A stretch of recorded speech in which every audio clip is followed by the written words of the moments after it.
This is a small success and big success. Small wins and big wins ito, mga kapiksi, sa positive, no? So, ibig sabihin guys, may mga goals na ma-achieve kayo when it comes to your career or sa mga negosyo nyo guys.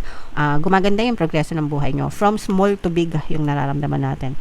So, nag-start kayo ng small mga kapiksi and mapapalago nyo siya into something bigger, into something na, kumbaga parang mas nagiging stable yung buhay nyo, mas nagkakaroon ng progress, mas lumalaki. Let's say for example, dati supervisor ka, ngayon manager ka na, magiging manager ka na, o kaya dati meron ka lang isang tindahan, ngayon 2 na or 3.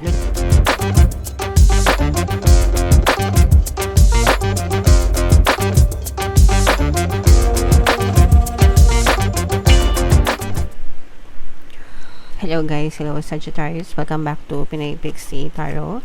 Ang pamagat ng episode natin for tonight is Money Money Come to Me. Ito yung ating money reading mga kapiksi para ngayong September para sa Sagittarius, Sun, Moon, Rising Sign, and Venus. So, unahin natin tong deck na to guys. Tingnan natin yung mga money manifesting techniques para sa inyo. Money.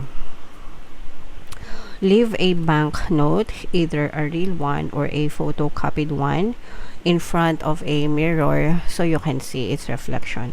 More money will begin to flow toward you as a consequence. So, kung may mga salamin kayo sa bahay ninyo, mga kapiksi, pwede kayong maglagay ng mga pera, no? Reflective surface kasi yung salamin, di ba? Pag sinabing reflective, dumodoble yung image, no? So, as a consequence, kapag naglagay kayo ng pera, more money will begin to flow toward you. So, kung may mga salamin kayo sa bahay, pwede kayo magdikit, no, ng pera dun sa mga salamin nyo.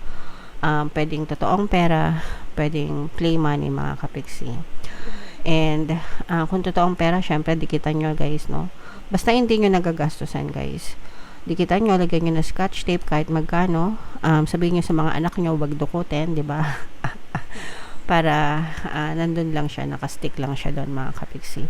Let me know if ginagawa nyo na to or nagawa nyo na, if it works for you. Dapat yung belief nyo is nandun because it's your belief that will push out nito sa inyong physical reality. Hindi ko pa to nagagawa guys kasi as I mentioned, wala kaming salamin sa bahay namin. Sa CR lang yung salamin namin guys. So, hindi ko siya nagagawa. Okay, so let me know guys if nagawa nyo. Comment down below, mga kapiksi. Alright? And unahin na natin tong hanapin natin tong energy ng Sagittarius guys. And habang sinashuffle natin to, panoorin nyo muna yung video natin regarding sa ating paano mag-manifest ng abundance video course. Kapiksi, sawa ka na ba sa mga struggles at hirap sa buhay mo? Masipag ka ba at masikap sa buhay ngunit hindi ka pa rin umaasenso? Ilang beses ka na bang nag-attempt mag-negosyo at mag-invest pero palagi ka pa rin nalulugi? Sa pagkakataon na ito ay maaaring may subconscious beliefs ka na nagiging balakid sa iyong pag-unlad at pagyaman. Introducing, paano mag-manifest ng abundance video course. Dito ay matututunan mong ma-overcome ang mga balakid mo para tuluyan ka ng umunlad, umasenso, sumagana, maging matagumpay, successful at maswerte sa iyong kabuhayan, pera, trabaho, negosyo, salapi at kaperahan ng bonggang-bongga. Dali, mag-send na ng email sa pinoypixie@gmail.com at simulan na ang iyong pagyaman ngayon. Alright, so sa lahat ng gusto mag-avail ng course guys, naka-flash sa screen nyo. Una, meron tayong paano mag-manifest ng abundance video course.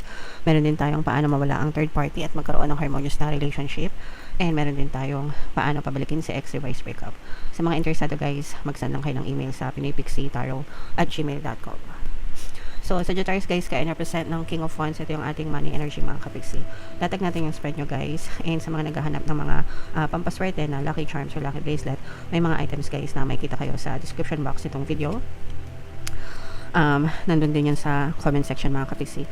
So, ito yung mga sample. Ito yung Aventurine guys. Aventurine, ito yung Citrine. So, check out nyo na mga kapiksi.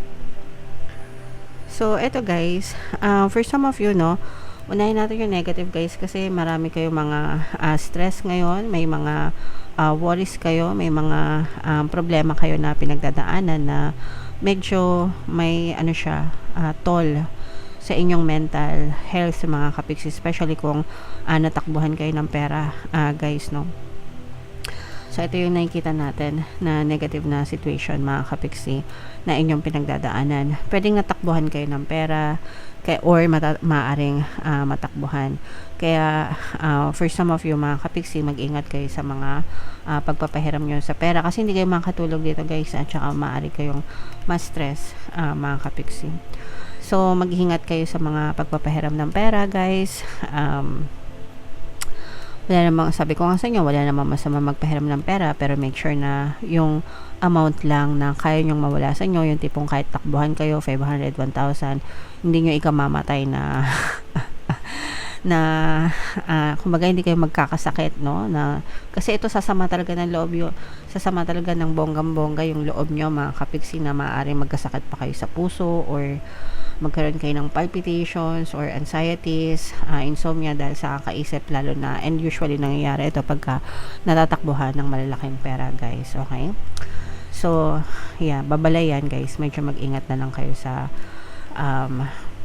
pagpapautang ng pera. This is a small success and big success. Small wins and big wins ito, mga kapiksi. Sa positive, no? So, ibig sabihin, guys, may mga goals na ma-achieve kayo when it comes to your career or sa mga negosyo nyo, guys. Gumaganda yung progreso ng buhay nyo. From small to big yung nararamdaman natin. So, nag-start kayo ng small, mga kapiksi, and mapapalago nyo siya into something bigger, into something na, kumbaga, parang mas nagiging stable yung buhay nyo, mas nagkakaroon ng progress, mas lumalaki.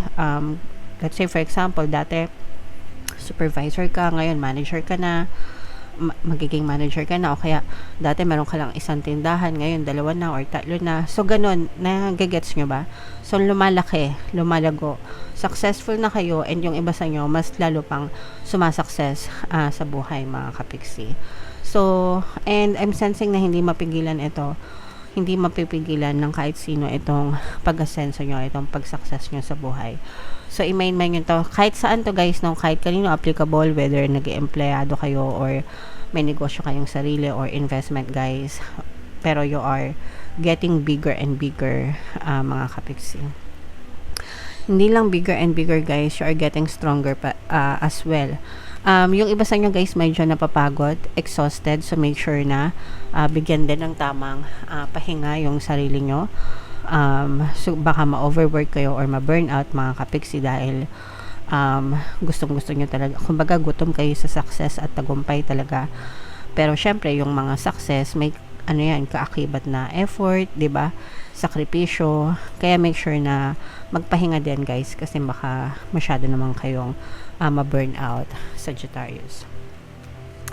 So, i-mind nyo na, guys, yung success na yan. Kung kayo ay mga nag-a-apply, guys, sa abroad or sa ibang bansa, or meron kayong mga nilalakad na mga papeles, dokumento, maaaring matuloy, mga kapiksi, no?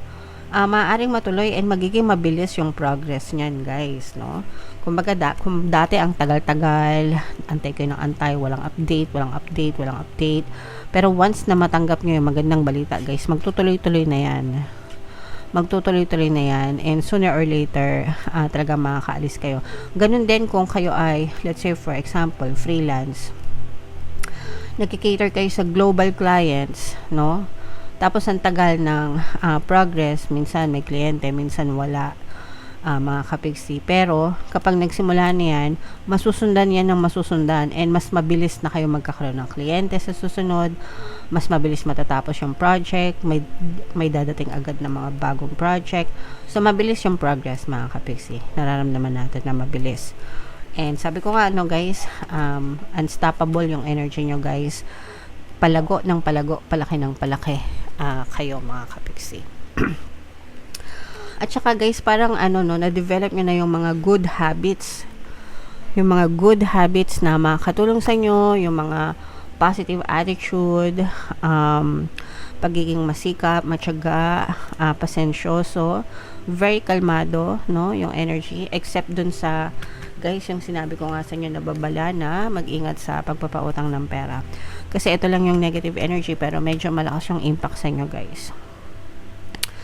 So, yeah, walang makakapigil sa inyo, guys. Malayo pa yung inyong mararating. So, just keep on moving. Mga kapiksi, keep on moving forward, guys. Okay? So, i-main nyo na yan sa comment section, yung mga success na yan, tagumpay na yan, and yung mga good news, no? More clients, more ayuda. So, comment down below mga kapiksi. So, bunot lang tayo ng isa pang card. When I think I've surrendered, I surrender more. So, kapag sinusurrender natin kay universe mga kapiksi, yung ating pamumuhay talagang mas nagiging pabor sa atin yung sitwasyon mga kapiksi. Pag sinabing surrender to the universe, it doesn't mean na hindi ka nagagalaw, tamad ka na lang, okay? Hindi ganun. Ang ibig sabihin ng surrender to the universe mga kapiksi is you surrender your desires, your wish, no? Mag-affirm ka, magdasal ka, pero sa sarili mo, on your physical reality, kailangan yung action mo, yung words mo, yung thoughts mo, yung energy mo is aligned dun sa desire mo mga kapiksi. So, kumikilos ka sa iyong physical reality at the same time kumikilos din sa universe para ibigay sa'yo yung mga desires mo mga kapiksi. So 50-50 yan, 50% sa'yo, 50% kay universe, and it makes up 100% ng success rate nyo guys, okay?